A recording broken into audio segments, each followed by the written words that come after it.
humildad y que podamos salir de aquí edificados, Señor. Sabemos, Padre, que el enemigo se levanta contra tu iglesia, pero tu palabra dice que las puertas del Hades no prevalecen contra la iglesia de Jesucristo. Por eso te pedimos que nos ayudes, nos guíes y nos des sabiduría. Háblanos en el nombre de Jesús. Amén. Vamos a continuar con la serie que ya hace tiempo hemos iniciado ya, serie llamada El Poder del Evangelio. Y quiero compartir un tema en esta mañana, ¿verdad? Hemos estado trayendo continuación tras continuación de los puntos que hemos tocado. Y quiero compartir este tema para los que toman notas: confesión, perdón y limpieza. ¿Cómo se llama el tema? Confesión, perdón y limpieza. De los temas pasados que ya hemos tocado, hemos hablado, tuvimos un tiempo hablando de la condenación o convicción. A manera de pregunta, estamos analizando la diferencia entre cuando la predicación viene para condenar o para convencer de pecado. Vimos la diferencia. También vimos, domingo que me tocó siguiente predicar, hablamos de convicción y confesión, ¿se acuerdan? Y hablábamos de que la palabra nos convence con el fin de que nosotros reconozcamos y podamos confesar el pecado y decir sí, Señor, a lo que su palabra dice. Pero en el día de hoy la intención de este tema es entender lo que significa vivir una vida de confesión, una vida de reconocimiento de que somos pecadores en condición y de que cada día pecamos en alguna manera o forma. Amén. Vamos al libro de Primera de Juan, capítulo 1. Les pido disculpas por mi garganta, como siempre, ya es una norma aquí. Mi garganta es parte del ministerio ya. Que Dios me dé gracia, ¿verdad? Bueno, Primera de Juan 1, verso 5. Vamos a leer del 5 hasta el versículo 10. Por favor, me dice usted amén cuando llegue. Es importante que miremos lo que dice la Biblia. Dice: este es el mensaje que hemos oído de él. Quiero hacer una pregunta antes de proseguirlo. Si están atrás, ¿me oyen bien? Hermana María, Angie, ¿sí me escuchas bien de ahí? Es que hace mucho no uso este micrófono y como no tengo monitor, no me escucho. Ok, leemos de nuevo. Este es el mensaje que hemos oído de él y os anunciamos. Dios, ¿qué dice? Dios es luz y no hay ningunas tinieblas en él. Si decimos que tenemos comunión con él y andamos en tinieblas, mentimos y no practicamos la verdad. Verso 7 dice: pero si andamos en luz, como él está en luz, él aquí es Dios, tenemos comunión unos con otros. Quiero que, no lo voy a explicar ahora, lo voy a explicar luego, pero fíjense lo que dice el 7 al final. Bueno, leemos el 7. Pero si andamos en luz, como él está en luz, tenemos comunión unos con otros. Y fíjense lo que dice luego: y la sangre de Jesucristo su Hijo nos limpia de todo pecado. Versículo 8. Si decimos que no tenemos pecado, nos engañamos a nosotros mismos y la verdad no está en nosotros. Si, condicional, confesamos nuestros pecados, él es fiel y justo para perdonar nuestros pecados. ¿Qué más? Y limpiarnos de toda maldad. Versículo 10 y último. Si decimos que no hemos pecado, le hacemos a él mentiroso y su palabra no está en nosotros. Hay un autor llamado se pronuncia John Bunyan, se escribe John Bunyan o Bunyan, si lo quieren buscar en el Google. Es un escritor de una historia muy, muy, muy famosa llamada El progreso del peregrino, ¿verdad? Me quedé callado a ver si era famosa de verdad. Y esta historia, hermano, si usted puede, compre el libro. Si no le gusta leer, vea la película. La tienen en caricaturas también, muy bonita. Mi esposa y yo la vimos en caricatura. Creo que la vimos también en película así, ¿verdad? Normal. Pero es un libro, es una historia muy... explica lo que significa caminar con Cristo. Es muy bonito. Este libro se escribió o se publicó en el 1678. Ha sido traducido en más de 200 idiomas. Y todavía hasta el sol de hoy se sigue printeando o se sigue la impresión de este libro y se sigue vendiendo. Es uno de los libros más famosos, ¿verdad?, de toda la historia. Esta historia consiste en un hombre llamado Cristiano. Este hombre recibe una mala noticia de que viene destrucción a su ciudad, a donde él vivía. Cuando él escucha de este mensaje, esta noticia que viene destrucción y viene juicio de parte de un juez justo en la historia, él corre a su familia y le dice a sus familiares que tienen que irse de allí porque viene destrucción, tienen que salir. Su esposa junto con sus hijos no le creen al mensaje, lo tildan de loco. ¿Qué sucede? Que él decide solo salir. Y siempre me acuerdo de Lucas cuando dice: el que no niega a su familia y me sigue no puede ser mi discípulo. Y yo sé que para los que tienen familia suena pesado esto, ¿verdad? Este hombre comienza una travesía, una jornada hacia el monte, y en el camino se encuentra con un hombre llamado Evangelista. Este hombre es el que le enseña el camino para llegar a un lugar, por la razón de que Cristiano, cuando comienza a caminar, se encuentra con una carga en su espalda, una carga muy pesada que él no podía apenas caminar. Cuando él se encuentra con el evangelista le dice hacia dónde debe ir, y le da las instrucciones de qué debe hacer para llegar hasta la cruz de Cristo en la historia. Pero en el camino, no le voy a narrar toda la historia, se encuentra con obstáculos. Y ese peso que él llevaba en la espalda simboliza en la historia nuestro pecado. Y en muchos de los casos, nosotros cuando vemos la palabra de Dios para obediencia, pensamos que simplemente Dios nos está dando instrucciones o restricciones para hacer lo que Él dice sin ningún propósito. Pero la razón por qué Dios odia el pecado es porque el pecado destruye la raza humana. El pecado hace daño al ser humano, el pecado le hace daño al hombre, a la mujer, a los hijos, niños, familias. Y por cuanto Dios ama a las familias y el pecado destruye las familias, Dios odia el pecado.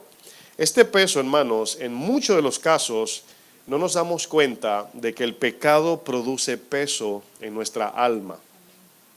El problema es que no todos saben esto, y nada más cuando el evangelio es expuesto es cuando nos damos cuenta que ese peso, esa angustia, ese miedo, esa incertidumbre, falta de identidad y de libertad, y etcétera, etcétera, es causa de lo que produce el pecado en nuestra alma, en nuestra vida. Vivir bajo condenación produce angustia. Es esa angustia que lleva a muchos seres humanos a buscar en el mundo un poquito de alivio, un poquito de renombre o de algo que los sacie para calmar ese dolor natural que todo ser humano tiene. Vivir en condenación, vivir sin Cristo, hermanos, naturalmente produce dolor, produce incomodidad, produce falta de paz. Por eso es que Romanos 5:1 dice: justificados pues por la fe tenemos paz para con Dios. El día que usted fue justificado, en ese momento, en ese instante, usted recibió la paz. La condenación de su espalda fue quitada. Yo quiero que vayamos a Hebreos 12, versículo 1, y veamos aquí lo mismo que dice el libro del progreso del peregrino. Este autor obviamente tomó toda la historia de la Biblia, ¿verdad? Por eso lo recomendamos, es una historia muy bonita. Y ese peso que él lleva en la espalda, solamente se da cuenta, hay dos cosas en ese peso del pecado, el cual, número uno, los seres humanos no saben que el peso de su espalda que están llevando, entiéndase, el peso en el alma, falta de paz, reposo, gozo, etcétera, es el pecado que está produciendo eso. Si usted habla con un psicólogo que no es cristiano, obviamente no le va a llamar pecado, le va a llamar comportamiento, y simplemente le va a dar una lista o toda una lista de reglas de cómo comportarse para que eso no tome control o dominio de su vida. Pero ser libre de eso es lo que Cristo vino a hacer. Hebreos 12, versículo 1, fíjense lo que dice. Dice Hebreos 12:1, por tanto, nosotros también, esta palabra nos incluye con los del capítulo 11. El capítulo 11 habla de todos los hombres y mujeres que caminaron en fe sobre la tierra. Ahí vemos a Moisés, Abraham, Jacob, José, Rahab, Sara, muchos, ¿verdad?, que el capítulo 11 menciona como un ejemplo a seguir de cómo ellos vivieron. Ahora, un común denominador del capítulo 11, el capítulo anterior, es de que todos abandonaron sus vidas para caminar en fe. Hoy vivimos un evangelio donde el cristiano quiere vivir una vida que le cueste poquito. Y ellos vivieron una vida que le costó todo.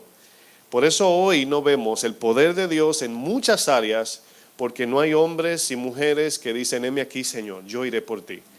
En Hebreos 12, verso 1 dice, por tanto nosotros también, teniendo en derredor nuestro tan grande nube de testigos, y esa palabra que continúa es importante, dice, despojémonos ¿de qué? De todo peso y del pecado que nos asedia, y corramos con paciencia la carrera que tenemos por delante. La palabra paciencia en el buen español nosotros lo tenemos muy mal traducido. Pensamos que paciencia significa tómate tu tiempo. En inglés se dice take your sweet time, ¿verdad? Recuéstate, no te desesperes. Y paciencia en la Biblia no significa eso, significa soporta, sufre y sigue adelante. Eso significa paciencia. Por eso dice y corramos con paciencia la carrera que tenemos por delante. Si tú le preguntas a un corredor maratonista o de 100 metros, la palabra para ellos paciencia no significa velocidad o descanso, significa soportar, sufrir, sudar, dolerse, con el fin de seguir adelante. Amén.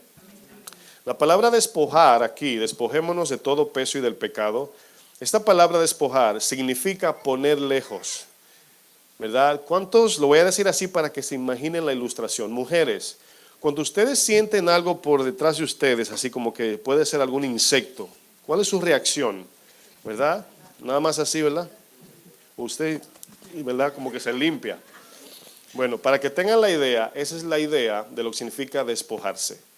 Rápido, ¿verdad? No furioso, pero rápido y algo así, como esa idea de que usted tiene como un insecto encima. Eso significa la palabra despojar. Suena jocoso, pero eso significa. Esta palabra tiene el sentido de cuando usted se quita una ropa que está sucia, el cual usted siente asco y suciedad por ella. Esa es la palabra. Efesios 4:22, vamos a ver un ejemplo con esta palabra. Esta palabra despojarse es importante. En la historia del progreso del peregrino, él fue despojado de ese peso que él llevaba, pero él fue despojado de otra cosa. Y fue que él estaba sucio. Aparte del peso que cargaba, también estaba sucio. Y él iba camino a la ciudad celestial. Efesios 4, versículo 22. Me dice usted amén cuando llegue. Fíjense lo que dice este texto. En cuanto a la pasada manera de vivir. Usted conoce el texto del capítulo 2 que dice que antes vivíamos en delitos y pecado.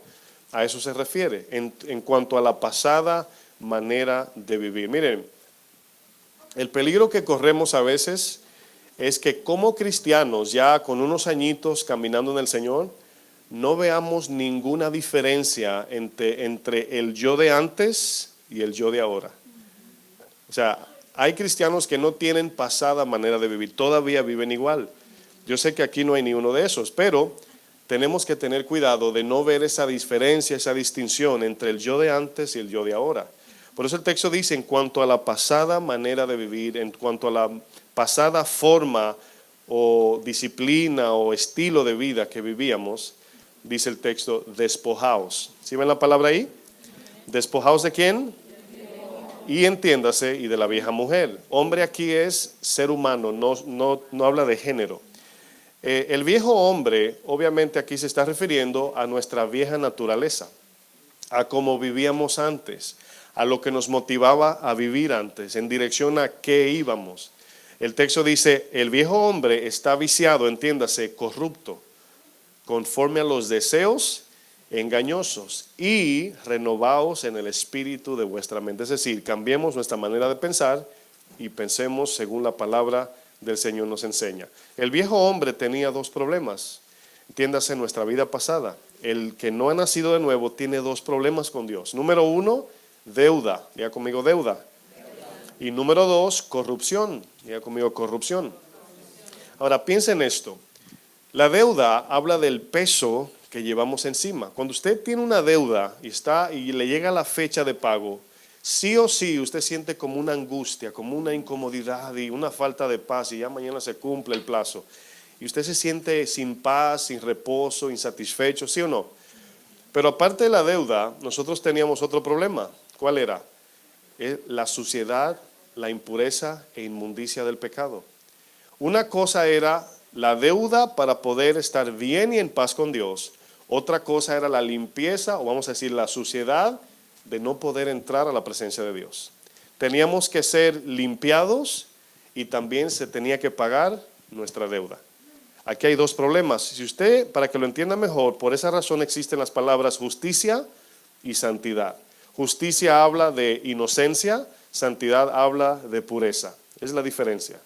Bueno, Efesios 2, y usted retrocede al capítulo 2, verso 1, aparecen estas dos palabras. Efesios 2, verso 1.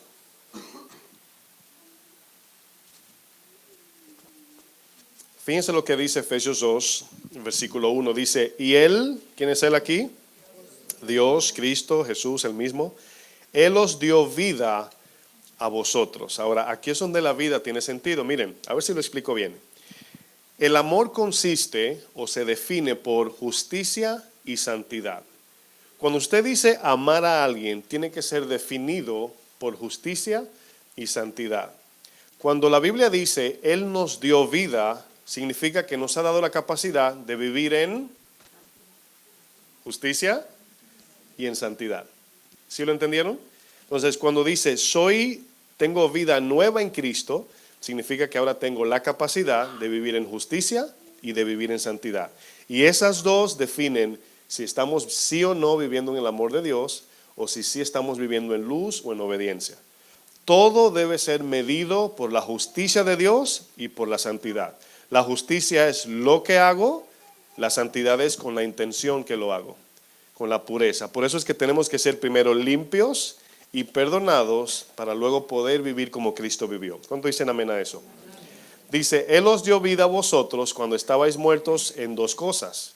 ¿Cuáles son esas? En vuestros delitos y en vuestros pecados. Delito habla de algo cometido, infracción, transgresión. Pero pecado habla de la suciedad, de la inmundicia, iniquidad y maldad. De dos cosas, estamos muertos en una deuda y muertos en inmundicia. Él pagó nuestro pecado y nos limpió. ¿Sí están viendo las dos? El delito nos hacía deudores y culpables ante Dios. El pecado nos separaba de Dios por nuestra impureza. Ahora, aquí es la razón cuando entendemos esto, por qué adoramos al Señor, por qué cantamos al Señor. Nuestro cantar a Dios no es una fiesta como el mundo celebra. El mundo celebra fiestas tratando de cubrir sus penas. Nosotros celebramos una fiesta celebrando lo que el Señor hizo en la cruz. Es una diferencia. El Evangelio de Jesucristo, hermano, nos otorga estas dos cosas: el pago por nuestros pecados, limpieza por nuestra maldad. ¿Se acuerdan del hijo pródigo? Vamos a tratar de ver algunos personajes, el cual se ve estas dos partes.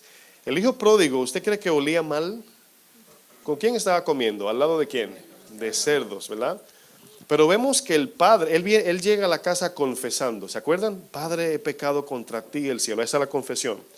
El padre, al él confesar, ahí vemos la palabra griega arrepentimiento, metanoia. Iba al mundo y se volvió a su casa. Esa es la palabra arrepentimiento. Cuando el hijo pródigo va casi llegando a la casa, el padre lo alcanza a medio camino, ¿verdad? Y en el camino él llega confesando. Y lo primero que hace es que lo limpia. Traigan el mejor vestido, calzado, anillo. Y luego dijo, y maten al becerro gordo. Cuando lo viste, está hablando de limpieza. Cuando matan al becerro gordo, está diciendo para que tu deuda sea pagada. Porque Deuteronomio 19 dice que él merecía la muerte. Dice la ley, tenía que morir. Entonces vemos cuando el hijo pródigo llega, lo limpian y lo perdonan. ¿Sí ven la diferencia? O la diferencia no, ¿sí ven los dos puntos?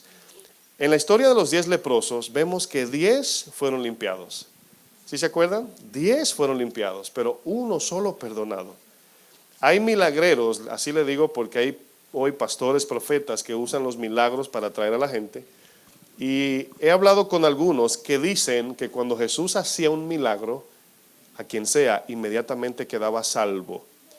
Y Lucas 17 dice lo contrario, porque vemos aquí, vamos a leer en un momento, esto de los 10 leprosos. Otra persona fue la mujer samaritana. Y vemos también a Nicodemo también. O sea, vemos gente que fueron limpiados y perdonados, ¿verdad? Jesús le decía a los discípulos, ustedes todos están limpios por la palabra. Bueno, aquí nos damos cuenta, Lucas 17, vamos allá, Lucas 17, 17.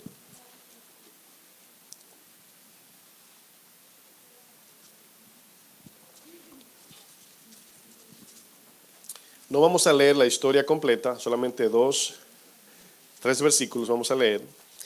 Y yo creo que usted ya conoce la historia donde habían 10 leprosos. Y estos leprosos ven a Jesús y le dicen, Maestro, ten misericordia de nosotros, ¿verdad? Jesús le da una instrucción, le dice, vayan donde el sacerdote. Y la palabra dice claramente, mientras iban en el camino, fueron limpiados. Dice, pero solo uno se devolvió. Jesús aquí reprocha esto. Si los 10 fueron salvados, ¿por qué vamos a leer esto? Vamos a leer el 17. Respondiendo Jesús dijo, aquí fíjense la pregunta, ¿no son 10 los que fueron qué? Limpiados. Dice, ¿y los 9 dónde están? ¿Por qué está reclamando Jesús aquí? Porque 10 recibieron el milagro, fueron limpiados de la lepra. Todavía no de su lepra interna. Fíjense, hay que aprender a leer la Biblia, aún cosas que no se ve clara. Porque entendemos que es en el perdón de pecados, como el paralítico, que recibimos limpieza interna.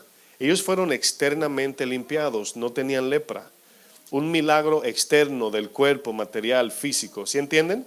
Entonces, cuando el 18 dice, no hubo quien volviese y diese gloria a Dios, sino este extranjero, era un samaritano. Dice, y le dijo, levántate, vete, tu fe te ha salvado. Pregunto, ¿salvado de qué? De la condenación de Dios.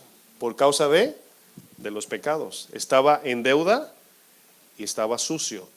Ellos, los 10, fueron limpiados de manera física. Uno fue limpiado de manera externa e interna también. Entonces aquí vemos 2 puntos importantes. Este hombre, cuando vuelve, ¿confiesa sí o no? Dice la palabra que se postró. ¿Qué dice Romanos 10? Si confesares que Jesucristo es el Señor, dice que postrado en tierra le adoró. Uno de 10 le adoró. Uno volvió y vio a Dios en Jesús. Porque la adoración, decía la ley, que nada más se le merecía a Dios. Solamente Dios debía recibir adoración. Cuando Jesús efectuaba algún milagro, tenían 2 propósitos. El problema es que para muchos se quedaba a medias el propósito. Miren, aquí es donde yo, cuando veo la Biblia, me encuentro en conflictos con muchos pastores o muchos predicadores, donde andan predicando el énfasis de lo material, lo terrenal, el dinero. Cuando yo veo la Biblia, veo lo contrario. Jesús nos anda predicando para que muramos a eso.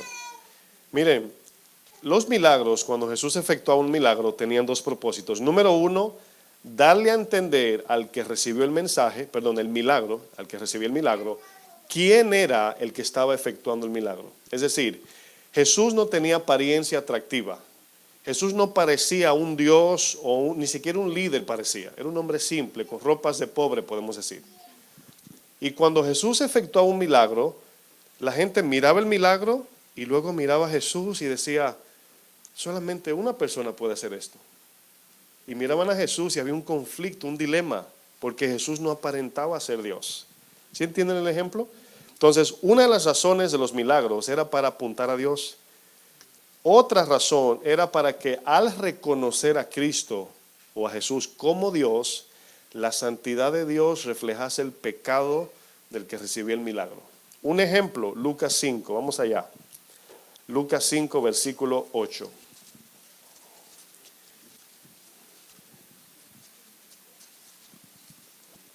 Lucas 5 habla de la pesca milagrosa.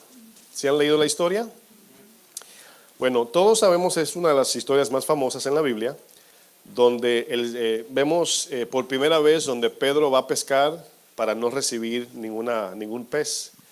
Porque él dice, toda la noche hemos trabajado, nada hemos atrapado, pero en tu nombre tiraré la red.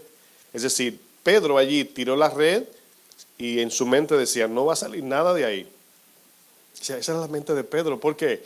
Porque la ley de pesca dice que había que pescar de noche, cuando la marea, yo no sé mucho, pero esté bajita o alta, no sé. Cuando los peces están a la superficie del agua, ahí era más fácil. Ya cuando amanece, ya es más difícil, ya no se podía atrapar ningún pez. Entonces cuando amanece le dice al Señor, Señor, toda la noche hemos trabajado, y eso apunta, era una representación a la ley, trabajar para no llevar fruto. Hemos trabajado toda la noche y nada hemos agarrado. En la mañana Jesús le dice, tira la red a la derecha. Pedro dice, no hemos atrapado nada, pero en tu nombre lo haré. Es decir, Señor, lo voy a hacer por ti, pero no va a salir nada. Cuando él tira la red, que ve todos los peces que salen, no solamente para su barca, sino sobreabundó como la multiplicación de panes y peces. En ese momento, dice el versículo 8 de Lucas 5, viendo esto Simón Pedro, ¿qué dice el texto? Cayó de rodillas. ¿Por qué cayó de rodillas? Piense usted. Por lo impactante de la pesca. Miren, si un pez salía, era un milagro. Uno. Porque en su mente él dice, yo soy un experto, yo soy un pescador. No va a atrapar nada. ¿Usted no ha hecho cosas así? De repente te dicen, bueno, hace poco le hablé de cuando mi carro se apagaba, ¿verdad? Y mi esposa me decía, a lo mejor es la pompa de la gasolina. Y yo, mi amor, tú no sabes de eso. Y llevé al mecánico y luego resultó que era la pompa de la gasolina. O sea, yo fui al mecánico diciendo en mi mente, yo sé que no es la pompa, pero como soy cristiano y me someto, ¿verdad? La pompa de la gasolina. Pues resulta que Pedro tenía la misma actitud. Pedro tiró la red esperando nada. Entonces cuando ve toda este milagro, fue un milagro, él sabe que no fue que Jesús era experto en pesca, sino que es un milagro. Dice que cayó de rodillas ante Jesús diciendo, fíjense la confesión, escuchen bien, apártate de mí, Señor, curios, Dios, amo, apártate de mí, Señor, porque soy hombre. Ahora quiero que noten esto, ¿cómo es posible que un milagro lleve a una persona a confesar sus pecados? Es increíble, hermanos, piense bien. ¿Cómo es que Pedro ve el milagro y se pone frente a Jesús y confiesa que es un hombre pecador? ¿Saben por qué, mis hermanos? Porque lo que sucedió allí nada más lo podía hacer un solo, Dios. Cuando Pedro vio que nada más Dios podía hacer eso, él dijo, este hombre es el Señor, este hombre es Dios, y la presencia de Dios siempre refleja nuestro pecado. Miren, no lo tengo aquí en notas, pero me llega a la mente Isaías 6, la visión de la presencia de Dios. Cuando Isaías llega, hay dos cosas ahí, limpieza y perdón de pecados. Y dice que él confesó, dice, ay Dios mío, ¿verdad? Yo que soy hombre de labios inmundos y vivo entre gente de labios inmundos, mis ojos han visto al Rey, Jehová de los ejércitos. ¿Confesó, sí o no? Dice, en ese momento vino un ángel y pasó por su boquita, dice, esto ha, número 1, limpiado tu pecado y perdonada tu culpa. ¿Sí lo ven ahí? Luego de eso, entonces cuando el Señor dice, ¿a quién enviaré? Y Isaías dice, heme aquí, Señor, yo voy. Limpieza y perdón por haber confesado a Cristo como Señor. Aquí Pedro nos damos cuenta que la grandeza del milagro le dio a entender que quien estaba parado allí, ¿quién era? Dios mismo. Ahora, quiero que noten esto. En muchos de los casos, y todavía pasa, la gente ama más el milagro que quien hace el milagro. Dios te da lo que tú le pides, pero entonces te deja ver si tú lo sigues a Él y no lo que Él te dio. Y eso se ve a través de la Biblia. En un momento, Éxodo 33, el Señor ya enojado, en el 32 hacen el becerro de oro y en el 33 dice el Señor, ¿sabes qué? Le voy a derribar los gigantes. Voy a abrir camino y voy a derribar todo enemigo, pero yo no voy con ustedes. Le voy a dar lo que me están pidiendo, pero yo no voy. Y dice Moisés, Señor, no. Se pusieron en luto y reconocieron que si el Señor no iba, de nada servía. Pero hoy, hermanos, hay gente que buscan a Dios por el pan, por lo material, por el problema terrenal y no por quien Él es.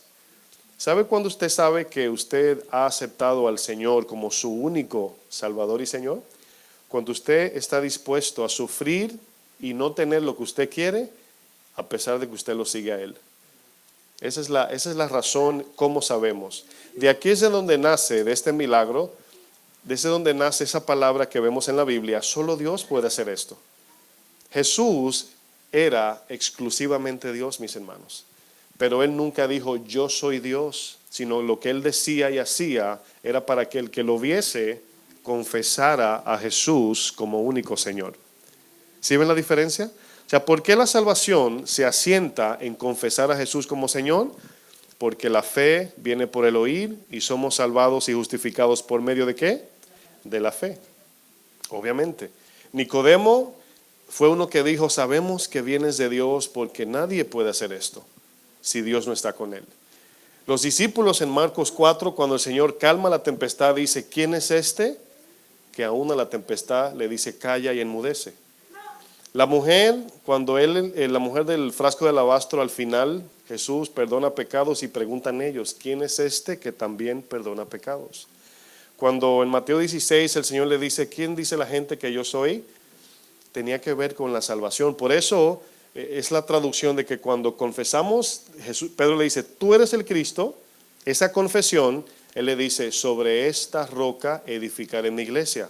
Esta roca significa ahí fe en Cristo como Señor o como Dios encarnado, ¿verdad? De ahí han sacado que esa roca es, Pedro es el primer papa y comienzan a sacar ideas. Pero sobre esta confesión de que Jesucristo es el Señor, la iglesia prevalece sobre el infierno. ¿Sí o no? Aquí vemos que lo exclusivo de Jesús, es decir, Jesús era Dios mismo.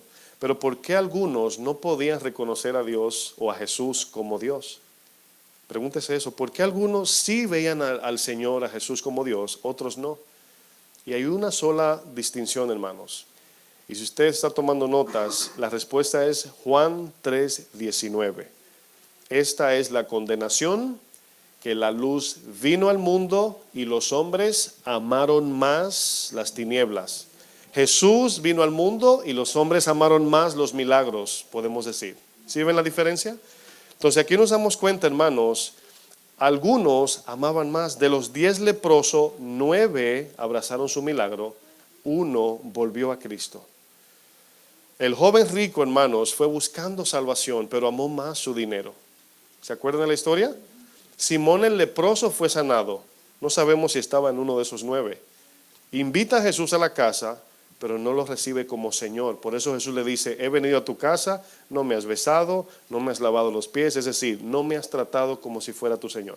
Mas esta, desde que llegué, no ha cesado de enjugar mis pies con sus lágrimas y con su pelo. Pedro recibió un milagro, pero abandonó el milagro y siguió al que hizo el milagro. ¿Sí ven el hilo fino aquí, hermanos? Que Dios te puede dar lo que tú le pides, pero ahí te pone a prueba, a ver si tú abrazas lo que Él te dio. Por eso cuando le dio su hijo a Abraham, le dijo, devuélvemelo, a ver si me amas más que tu hijo. Hebreos 11:24, vamos a ver un ejemplo. ¿Usted quiere saber por qué nosotros no pedimos dinero? Por lo menos yo como pastor. ¿Quieren saber por qué no estamos aquí con el látigo en la mano? Porque cuando un cristiano no es generoso, su problema no es el dinero, es la codicia. Y la codicia nace de amar algo más aparte de Cristo. Amén. Entonces yo nunca lo voy a enfrentar ni le voy a decir, hermano, usted tiene 3 meses que no diezma. De mí no lo voy a escuchar, no lo voy a decir nunca. ¿Saben por qué? Porque el problema no es el diezmo o el dinero, es el resultado del problema, es la fiebre. El problema es más profundo, es que no amas a Cristo. Porque Cristo dijo que es más bienaventurado dar que recibir. Y si tú no amas a Cristo más, vas a amar otras cosas más. Y el dinero dice que el amor al dinero es la raíz de todos los males. Entonces por eso no pedimos, o sea, el Señor se encarga de eso, hermanos. Y ha suplido y ha sido fiel. Nos da el privilegio de nosotros formar parte de su plan. Hebreos 11:24, fíjense lo que dice. Dice, por la fe Moisés, hecho ya grande, rehusó. Esa palabra es importante, rehusó. Rehusar aquí es privarte a ti mismo de cosas que son buenas terrenalmente hablando. Dice, rehusó llamarse hijo de la hija de Faraón, escogiendo, fíjense que aquí hay una opción, antes ser maltratado con el pueblo de Dios que gozar de los deleites temporales del pecado. Si no es por el amor de Dios, los pastores no pueden pastorear. Porque un pastor cuando decide dejar su vida personal para atender ovejas, su trabajo consiste ahora en enfrentar situaciones, dificultades, sufrimientos, dolores ajenos. Por eso aquí dice que Moisés abrazó más el sufrimiento de Cristo que la gloria de Egipto. Dice, escogiendo antes ser maltratado, dice el 25, que gozar de los deleites temporales del pecado. 26 dice, teniendo por mayores riquezas, es decir, por mayores, aquí habla de considerar como más rico o de mayor riqueza las cosas celestiales que las cosas materiales. Esa es la idea. Dice el 26, lo retomo, teniendo por mayores riquezas el vituperio de Cristo que los tesoros de los egipcios, porque tenía puesta la mirada en el galardón. ¿Cuál es el galardón aquí? Cristo mismo. El mismo Cristo. Por eso Pablo dice, yo tengo todo por basura por amor de Cristo, con fin de alcanzarlo a Él y el poder de su resurrección. Dice el 27, por la fe dejó a Egipto, no temiendo la ira del rey, aún con su vida, fíjense, porque se sostuvo. Aquí la palabra sostenerse significa poder permanecer en algo, ¿verdad? No moverse, no fallar en dudas o no desobedecer a la orden de Dios. Se sostuvo como viendo al invisible. ¿Por qué dice como viendo? Porque Dios no lo vemos con los ojos, pero sí lo vemos por la fe, creemos en Él. 28 dice, por la fe celebró la Pascua y la aspersión de la sangre, para que el que destruía a los primogénitos no lo tocase a ellos. Por la fe, también dice, pasaron el mar rojo como por tierra seca. E intentando los egipcios hacer lo mismo, ¿qué dice el texto?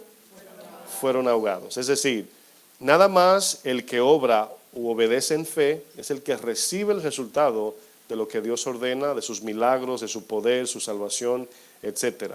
Salida de Egipto representa el pago por sus pecados, por eso hubo un sacrificio del cordero. La sangre se puso en el dintel y dice que la muerte vino y el que tenía la sangre no recibía la muerte. Pero luego pasan el mar rojo, símbolo de bautizo y limpieza también, pero entran a un lugar llamado desierto. Y en el desierto tenía el propósito, hermanos, de ser limpiados en su corazón, para que cuando entrasen a la tierra prometida no se dejasen llevar de los ídolos y lo que ellos practicaban paganamente hablando. Vemos salida de Egipto, perdón de pecados, entrada al desierto, limpieza de pecados. ¿Sí ven la diferencia? ¿Sí la ven? Díganme amén para saber que están vivos. Perdón y limpieza, hermanos. Al escuchar el mensaje del Evangelio y creer en Jesucristo como único Señor y Salvador, somos inmediatamente perdonados y limpiados, sin hacer nada. Pero luego de ser salvados por el Señor en perdón y limpieza, tenemos que cada día vivir en esa limpieza y en esa obediencia. Cada día, mis hermanos. Porque aún como cristianos, ¿cuántos admiten que todavía pecan?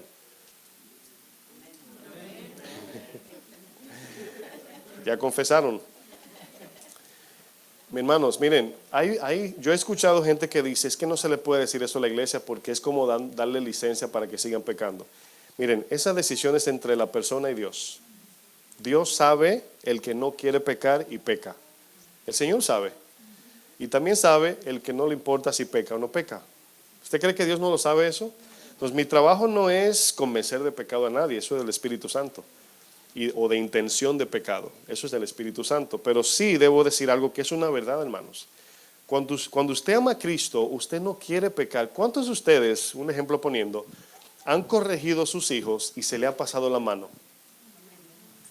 Padres, ¿cuántas veces dicen, wow, se me pasó la mano ahí, le hablé mal, le di muy duro, etcétera? ¿Quiso usted hacer eso? No, pero por su imperfección se pasó. Entonces, cuando pecamos, amando a Cristo, viviendo ocupados en su palabra, nos equivocamos. Vienen momentos de que damos unos bajones y la vida cristiana es así, pero tiene que ser así. Entiéndase que el de abajo es cuando fallamos y el de arriba es cuando permanecemos, pero subiendo, permaneciendo, arrepintiéndonos. Por eso existe en la Biblia la palabra confesión, de que no escondamos el pecado. ¿Sabe lo que yo he visto, hermanos? Es que muchos cristianos no le duele cuando pecan. Y eso crea una vida práctica de pecado. Cuando cometen pecado, yo nunca, todavía, he visto a alguien así contristarse así fuerte porque pecó en un momento. Mayormente se ve que dicen, bueno, fallé, ¿quién no falla? Y ahí lo dejan. Pero ¿cuántos saben que cuando fallamos a Dios, pecamos, ofendemos a Dios? Usted ha tratado, esposos casados, ¿han tratado algún momento que han ofendido a su esposa y han querido como evadir la ofensa y venir con flores y la esposa le dice, no quiero nada. Nada más la llave es el perdón. Humíllate. Pídeme perdón. Hermanos casados, ¿no? ¿Yo solo? Sí, o sea, de repente comete uno algún error, una ofensa y quiere uno como hacer cosquillas y chistes y la esposa ahí, ¿verdad? O sea, tenemos que confesar que hemos fallado. Las personas a quien ofendemos quieren saber que reconocimos que le ofendimos y le decimos perdóname, ¿verdad? Me equivoqué. Pues me imagínese cuánto más Dios, que Él sabe que tú sabes que pecaste y no dijiste nada y seguiste caminando. Es por eso que a muchos cristianos se le monta un peso en el hombro y luego dicen, no sé qué me pasa.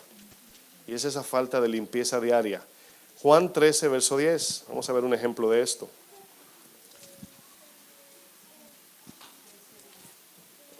Juan 13, versículo 10. Ustedes conocen la historia de cuando Jesús le lava los pies a los discípulos. Y Jesús dice algo en particular aquí que siempre me ha llamado la atención, el versículo 10.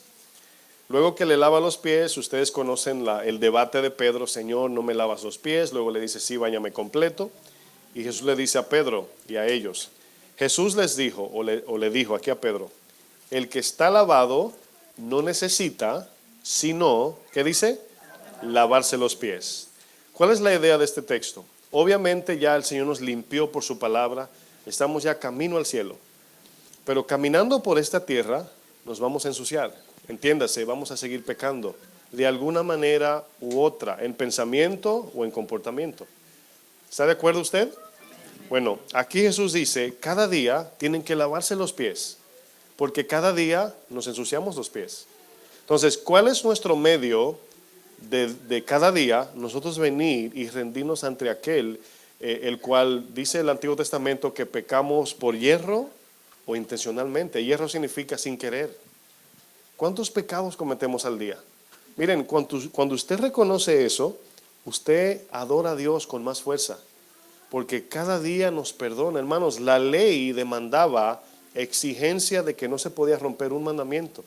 Usted y yo lo rompemos a diario, pero la sangre de Jesús, la cual nos limpia y nos perdona, ahí está. Pero la palabra dice que funciona cuando confesamos, y voy a explicar qué significa confesar. Dice, pues está todo limpio, y vosotros estáis limpios, aunque no todos. Hablaba de Judas. Nos damos cuenta, hermanos, algo importante. Jesús dice, cada día tienen que lavarse los pies. Cada día cometemos pecado. ¿Usted me quiere decir que menos? Sí. Pero la palabra pies aquí se está refiriendo a nuestra vida aquí en la tierra. Los pies están siempre tocando el suelo. Ellos en sandalia, imagínense el sucio en los pies. Hoy se ve cosas como el Papa echándole 3 goticas de agua y un trapito blanco. Se usa una toalla blanca en ese tiempo, hermanos, y se convierte en negra. A veces había que a lo mejor usar, qué sé yo, había que hacer un manicure, un pedicure, y se dice, ¿verdad? O un cuchillito para quitarle el sucio. ¿En serio? ¿Cuántos son de campo aquí? Levanta su mano. ¿Usted no caminó descalzo en su campo? Y llegaba a la casa y la mamá te decía, ¿y esos pies tan negros? ¿Por qué no agarró 3 goticas y una toalla blanca? No, porque sabemos que el sucio, hermanos, era bien negro, era sucio. O sea, yo caminaba descalzo también y jugaba en el polvo, y a propósito me echaba polvo en los pies y luego sudaban, y ya no sigo para que no le dé asco, pero lo que pasa es que quiero transmitir la realidad de la Biblia, no lo que hoy vemos en fotos de unas goticas ahí. No, hermanos, era sucio. Y Jesús limpió los pies de ellos y nos dice, ustedes están limpios ya. Y usó eso como una simbología, una representación para que las recordásemos. Hoy hay cristianos que quieren poner eso como una norma en la iglesia. Vamos a lavarnos los pies unos con otros. Y yo digo, no, yo no. Yo quizás a mi esposa, pero ya, a más nadie. Porque eso es un símbolo público de, entre comillas, humildad. No se está refiriendo a eso. Ahora, habían 2 enseñanzas aquí. Lavarle los pies al prójimo significaba servirle con la vida, estar dispuesto a darlo todo. Ya no hay que lavar pies porque tenemos medias y zapatos. Ahora hay que lavar otro tipo de pie, ¿verdad? Orar por ellos, suplir su necesidad, servirles, visitarlo a la cárcel, al hospital, etcétera. Estar dispuesto para amarlos. Otro ejemplo que Jesús da con esto de lavarse los pies es exactamente lo que estoy explicando. que cada día pecamos y cada día tenemos que lavarnos los pies. Ahora piensa en esto. Imagínese en su mente que alguien que anda en tierra y lodo todos los días y dura una semana sin lavarse los pies. Espiritualmente hablando, ¿hasta dónde llegaría el sucio? Ahora se da cuenta que ya esto es negligencia y no excusa de que, es que no tengo tiempo. No, mis hermanos, hemos ignorado que el perdón sí fue una vez, pero cada día tenemos que venir de nuevo y reconocer esa sangre. Por eso leímos Primera de Juan, para ser limpiado de toda maldad. La ley del Antiguo Testamento demandaba el cumplimiento sin equívoco, sacrificio humano, sin misericordia. ¿Se acuerdan de Hebreos 10? El que comete pecado, al testigo de dos, muera irremisiblemente. Significa sin misericordia. Pero la gracia que hemos recibido en Cristo, el perdón en la cruz, ahora cumplimos la ley confiados en Cristo, fortalecidos por Cristo y por la misericordia de Cristo. Y cuando usted falla, que usted viene corriendo donde el Señor, así como un niño le dice, papá, mamá, otra vez fallé. Sabiendo el papá que confesó, nos recibe como el papá del hijo pródigo. Ni siquiera le siguió la corriente. O sea, y no que ignoró su confesión, sino ya la confesión hablaba de un perdón instantáneo. No hubo reproches, ¿por qué lo hiciste? Si yo te amaba, ¿verdad que no se ve ese drama? No, traigan el mejor vestido, el mejor calzado, anillo, maten el becerro gordo, porque mi hijo que era muerto, ahora vive. Estaba perdido y ha regresado. Vamos a Primera de Juan 1, vamos sobre el final. Primera de Juan 1, versículo 5.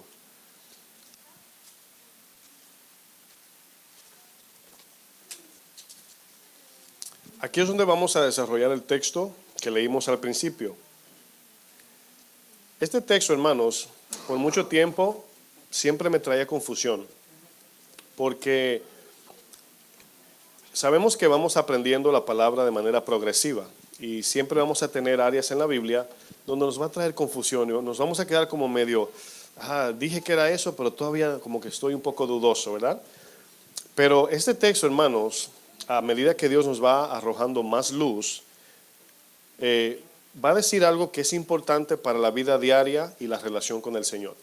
Vamos a leer desde el verso 5. Fíjense lo que dice Primera de Juan 1, verso 5. ¿Están ahí? Dice, este es el mensaje que hemos oído de Él. La palabra mensaje es el Evangelio, ¿verdad? Dice, es el mismo mensaje que nosotros anunciamos. Fíjense la idea.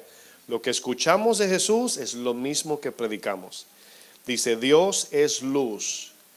¿Qué entendemos por esta palabra Dios es luz? Bueno, la gloria de Dios, cuando se habla de su gloria, en la Biblia siempre enfatiza la santidad. Dice, Dios es santo, santo, santo. La santidad en nosotros es lo que limpia nuestro ser. Es de donde sale la pureza de Dios. Ya cuando vamos a obrar en justicia, podemos decir que todo nace de la santidad de Dios. Su amor es medido por la santidad, la justicia es medida por la santidad. La pureza, donde no hay engaño, ni corrupción, ni mentiras e incertidumbres, etc. Y nos damos cuenta que luz aquí la conectamos al Génesis. Dice que la luz le dio vida al planeta y al ser humano, o a los animales, y el ser humano el Señor sopló, pero dio vida. La luz era la vida del mundo. En Juan dice que la luz era la vida de los hombres. Cuando Adán y Eva mueren en delito y ¿qué más? Y pecado. Cuando Cristo viene nos da luz, nos da vida, que es lo mismo. Esa vida es la capacidad de vivir en justicia y en santidad. Por eso es que cuando un cristiano no obra según la palabra, anda en tinieblas, aún siendo cristiano. Cuando un cristiano miente, cuando un cristiano engaña con dinero o engaña a alguien de palabras o no vive conforme a lo que la palabra nos enseña, anda en tinieblas. Pero ¿cuántos saben que en el momento que andamos en tiniebla, el Espíritu arroja luz y te dice, ¿dónde vas? Y ahí es donde viene la confesión. Decimos, ay Señor, me estaba saliendo. Y venimos delante del Señor como usted lo hace cada día. Señor, reconozco que fallé. He aquí mi pecado, Señor. Mentí, robé, adulteré, lo que sea que haya sido, traerlo delante de Él. La palabra dice que el que oculta su pecado no prosperará, mas el que los confiesa y se aparta alcanzará ¿qué? Misericordia. Confesar significa reconocer y apartarme significa que no quiero volver ahí. Esa es la idea. Pero ¿cuántos saben que hay pecados que son como tercos, que ahí están? Pero cada día trabajando en ellos y buscamos la manera. Yo creo que es el ayuno que me hace falta. Yo creo que es más oración. Pero yo les digo, hermanos, la palabra dice que es cuando amamos a Cristo sobre todo y sufrimos cuando viene la tentación. Sufrimos el dolor. Dice más adelante el texto, Dios es luz y no hay ningunas tinieblas en él. Dice el verso 6, si decimos que tenemos comunión con él y andamos en tinieblas, mentimos. Ahora, ¿qué significa andar con Dios? Es tomarlo en cuenta en todo lo que hacemos, en intención y en acción. Dice, mentimos y no practicamos la verdad. Miren, ¿usted cree que alguien que hace algo al 100% lo practica o simplemente lo hace perfecto? No, lo hace perfecto, al 100% es perfecto. No hay práctica, práctica es para perfeccionar. ¿Por qué le hago esa pregunta? Miren, ¿por qué alguien que va a una competencia necesita entrenar o practicar? Para hacerlo mejor o al 100%. Si lo hace al 100% siempre, no necesita practicar. Siempre hay espacio para llegar al 100%, ¿sí o no? Entonces la vida cristiana es una vida práctica cristiana perfeccionando la santidad. No hemos llegado. Pablo dice, yo no pretendo haberlo alcanzado todavía, pero una cosa hago. ¿Qué quiere decir Pablo? Mi ocupación es ir hacia adelante en santidad y justicia. ¿Me equivoco? Sí. ¿Falló la flecha? Sigo tirando. ¿Sí ven la diferencia? Entonces, mientras fallamos, tenemos que también reconocer para que seamos limpiados. Y caminando, hermanos, usted sabe que llegaremos al cielo fallando. ¿Pero por qué entramos? Porque hemos confesado y reconocido a Jesús como Señor. Su perfección en la cruz nos perfecciona, hermanos, por fe. ¿Cuántos reciben eso? Dice aquí el verso 7, pero si andamos en luz, como Él está en luz, tenemos comunión unos con otros. ¿Qué está diciendo? Andar en luz, vivir en santidad y vivir en justicia. Si tú andas en santidad y justicia y yo también, ¿usted cree que no andamos juntos? Pero si yo ando en tinieblas y tú andas en santidad y justicia, hay conflicto. No pueden caminar dos que no estén de acuerdo. Entonces, por esa razón, la evidencia de mi relación con mi prójimo está reflejando mi relación íntima con Dios. Esa es la razón, hermanos. Sigue diciendo el texto, y la sangre de Jesucristo, su Hijo, nos limpia de todo pecado. ¿Saben lo que está diciendo el texto, hermanos? Que mientras estamos ocupados en la obediencia a su palabra, su sangre tiene un trabajo simultáneo. Siempre nos está limpiando. Y limpiar de maldad y limpiar de pecado, hay una diferencia. Limpiar de pecado es pecados cometidos. Limpiar de maldad habla de la impureza de la intención del corazón. ¿Sí entendieron la diferencia? Limpiar de pecado es pecado cometido. Limpiar de maldad es limpiar mi actitud que me vuelve a llevar otra vez a ese pecado. Al punto de que cuando vivo una vida de obediencia, cada día muero a la fuerza del pecado y vivo más en el dominio y reino de la justicia de Cristo. ¿Cuántos dicen amén? Aquí vemos, hermanos, un punto importante. Si vivimos en comunión unos con otros, simultáneamente la sangre nos limpia. ¿Cómo andar en verdad? ¿Cómo que andar en verdad significa reconocer que somos pecadores? El texto dice que el que dice que no ha pecado, no anda en verdad.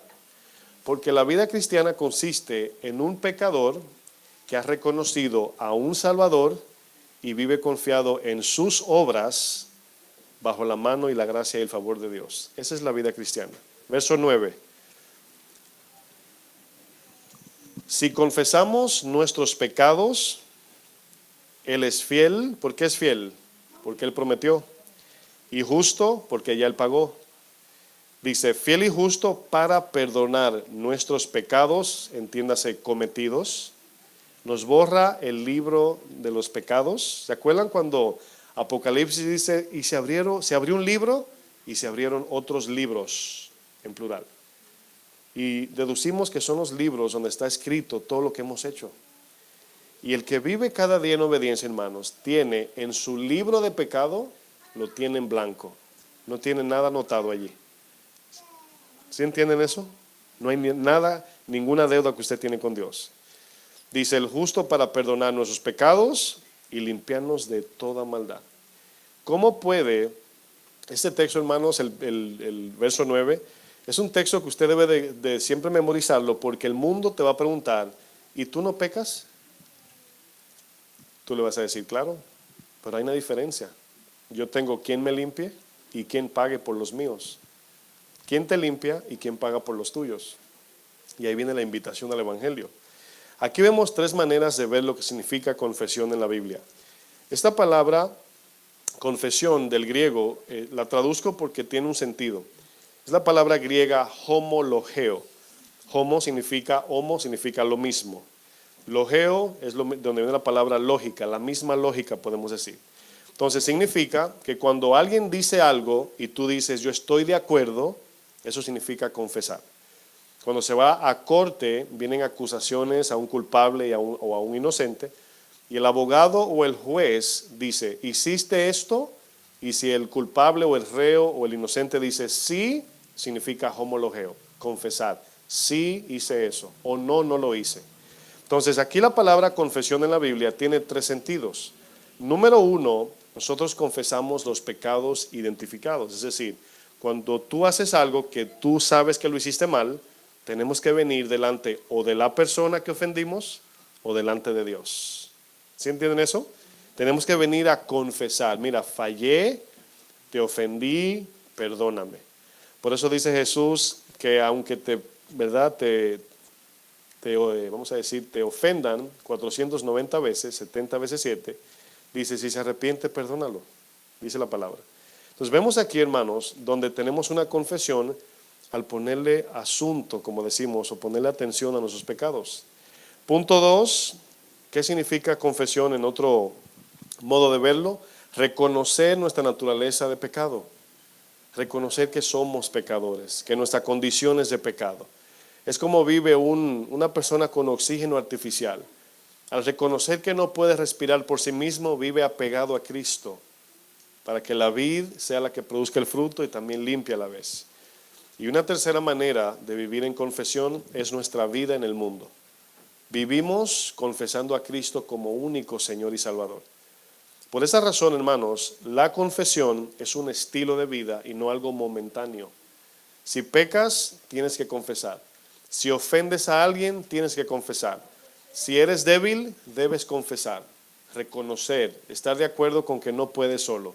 ¿Cuándo se entiende que son débiles ante Dios? Bueno, confesamos que Él es poderoso, ¿verdad? Diga el fuerte, débil soy. No, al revés, dice Pablo, diga el fuerte, débil soy, porque en mi debilidad se perfecciona el poder de Dios. Yo sé que la Biblia dice, diga el débil, fuerte soy. El texto lo que significa es, confiado en Él somos fuertes, pero somos en sí débiles. Pablo dice, en mi debilidad se perfecciona el poder de Dios. Verso 10, concluyendo, si decimos que no hemos pecado, le hacemos a Él mentiroso y su palabra no está en nosotros. Quiero que lean el texto y mírenlo por un segundo, porque el texto dice algo que parece contradictorio. Si decimos que no hemos pecado, le hacemos mentiroso y su palabra no está en nosotros. Ahora, ¿qué está diciendo el texto? Puede significar una de dos. Puede significar el texto que yo nunca he pecado, ¿verdad? O puede significar que yo todavía no, ya yo no peco más. Una de esas dos. Si decimos que no hemos pecado o que no pecamos, le hacemos mentiroso. Miren, hace mucho tiempo aquí en la iglesia yo dije algo de la idea de lo que somos como cristianos. Y cuando yo me miraba y veo lo que la palabra dice de nuestra debilidad, yo dije que nosotros somos en este camino, en esta carrera cristiana, en este camino de la fe, somos personas con una pierna menos y con la otra y un bastón, espiritualmente hablando. De la que tenemos buena, necesitamos el Espíritu Santo que nos ayude. Y de la que no tenemos, abrazados de Cristo. Es decir, Dios nos va a llevar abrazados así, hasta el cielo. Miren, mientras tengamos los brazos agarrados de Él. ¿Sí entienden eso? Miren, yo siempre me he visto así. Por eso cuando yo leo la historia del paralítico, todos miraban al paralítico así como que no, él no puede moverse. Y Dios los miraba a todos como paralítico. Y no lo sabían. Y el paralítico viene, cuando le dice, tus pecados te son perdonados, me imagino su cara, ¿verdad? Yo no vine a eso. A lo mejor decimos, ¿verdad? Y dice, luego le dice, ¿qué es más importante? ¿Qué es más fácil? Decirte, levántate y anda, o tus pecados te son perdonados. Y luego le dice, levántate y vete a tu casa. Nos damos cuenta que el Señor siempre va a hacer distinción de nuestra muerte física, nuestra muerte espiritual. La más importante, ¿cuál es?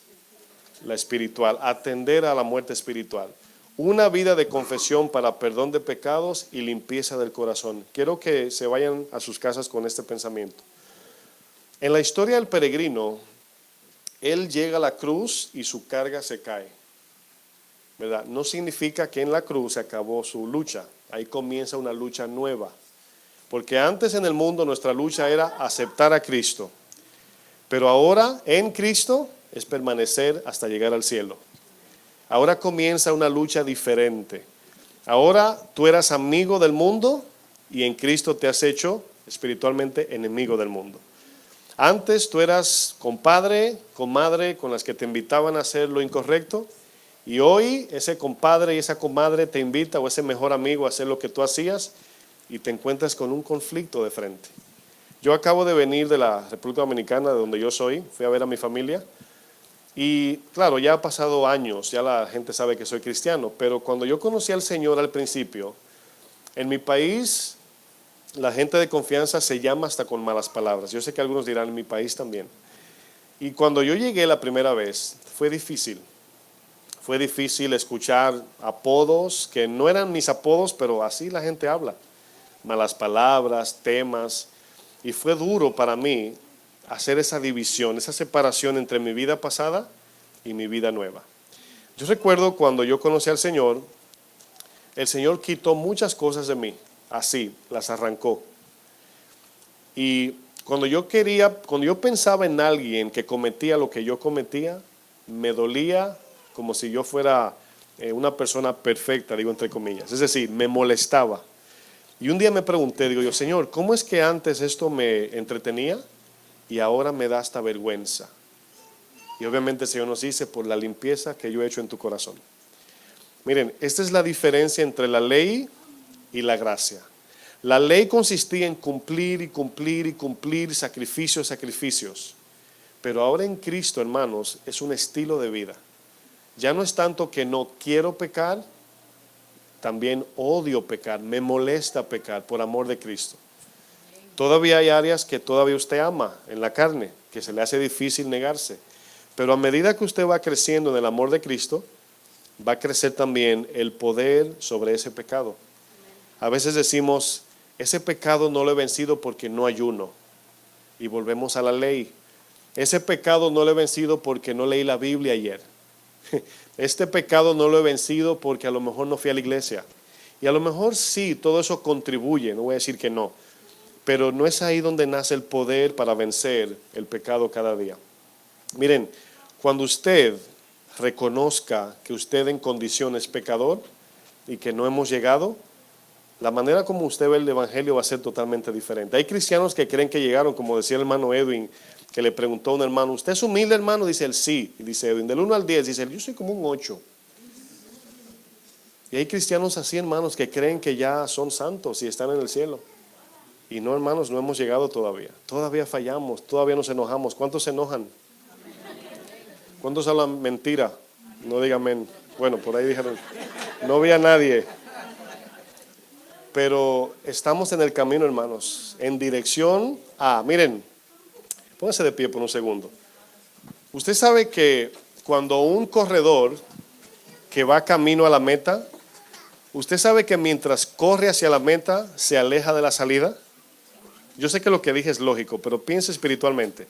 Cuando corremos en dirección, como dice Hebreos 12, despojaos de todo peso de pecado que nos asedia, que nos acecha, nos molesta, nos pone tropiezo, y corramos ¿qué?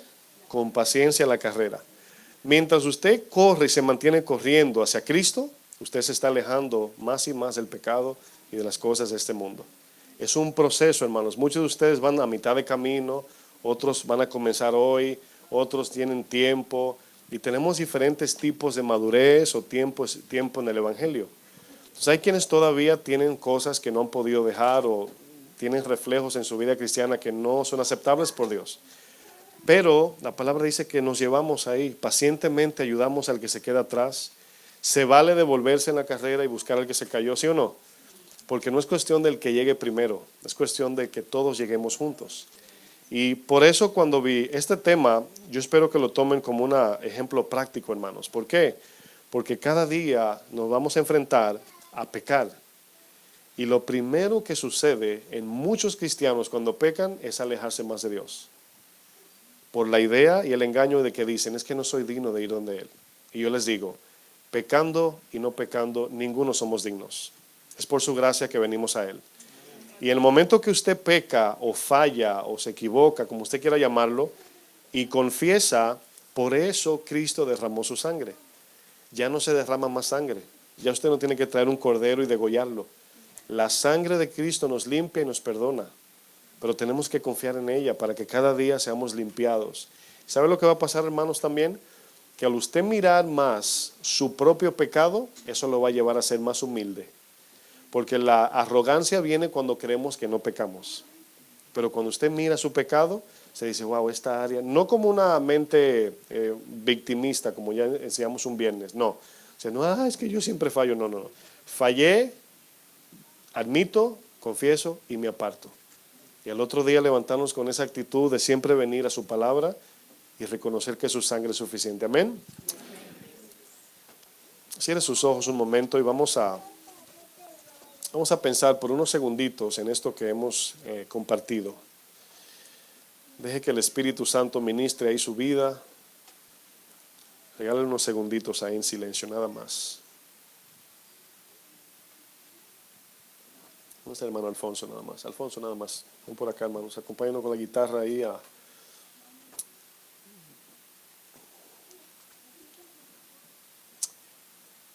Hable con Dios y pienso que hoy es un día para pedir perdón de los días y las veces que a lo mejor no hemos tomado esto en cuenta, la confesión y reconocer que a veces fallamos. Y el Señor siempre tiene su puerta abierta, siempre está abierta, siempre está disponible para perdonar.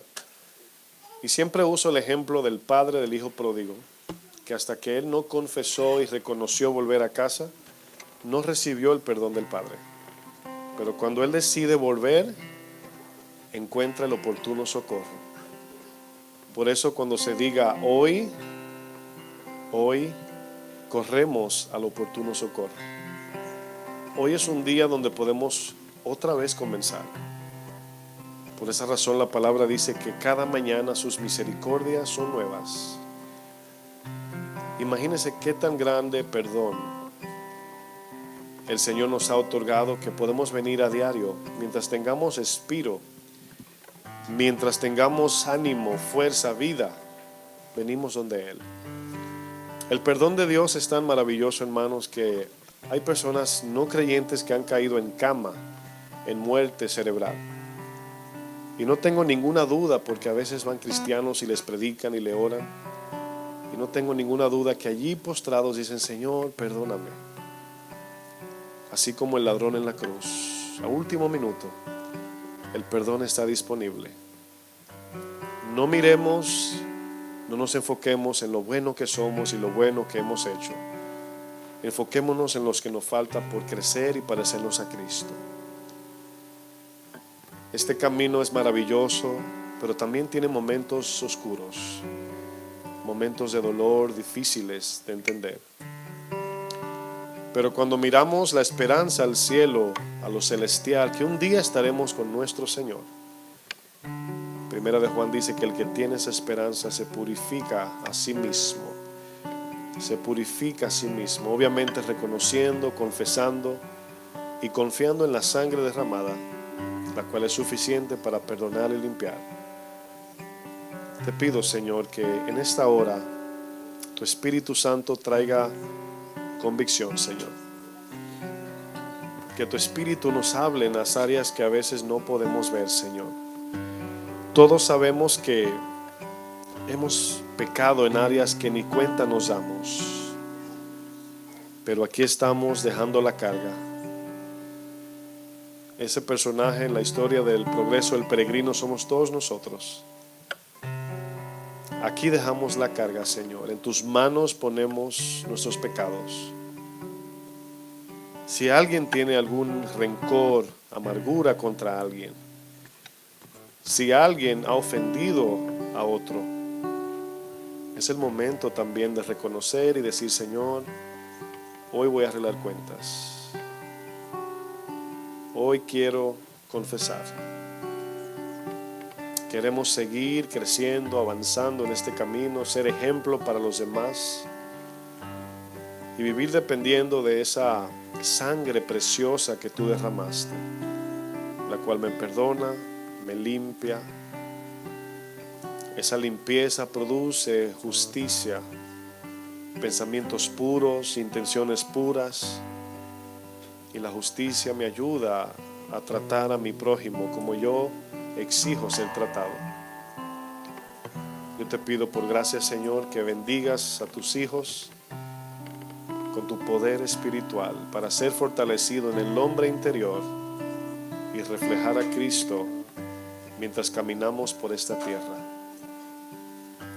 Si aquí hay alguien que no te conoce, Señor, que está luchando con entrar en una relación contigo, Señor, yo te pido que tu Espíritu extienda su mano. Y si esa persona en esta hora decide hacerte su único Señor y solo vivir para ti, Señor, así de fácil recibe la salvación. Ha pasado de muerte a vida, ha sido limpiada o limpiado, perdonada o perdonado. Así de simple, nada más reconocerlo como nuestro único Dios es lo que nos salva. Allí comienza todo, nos limpia, nos quita las cargas que llevamos con nuestras fuerzas, las cuales nos debilitan y no nos permiten seguir adelante. Quita las cargas, Señor, así como ellos a su vez la ponen a tus pies. Toda carga, toda situación, mis hermanos, póngala a los pies de Jesús y deja que Él la lleve. Como becerro menor, confiamos en el becerro mayor, que Él lleve el yugo, porque el de Él es fácil y ligero. Que sea el Señor que lleve mi carga, mi peso, mi dolor. Que seas tú, Señor, llevándonos. Tú llevaste la cruz que nosotros no pudimos cargar. Al igual ahora, Señor, del mismo modo, ponemos todo peso sobre ti. Nos quitamos de todo peso y de pecado. Y correremos contigo, Señor, hasta la meta, Señor. Te presentamos esta semana entrante, Señor, que tú estés con nosotros y podamos ir adelante en tu voluntad. Todo esto, Padre, te lo pedimos en el maravilloso nombre de tu Hijo Jesús. Que el Señor les bendiga, mis hermanos.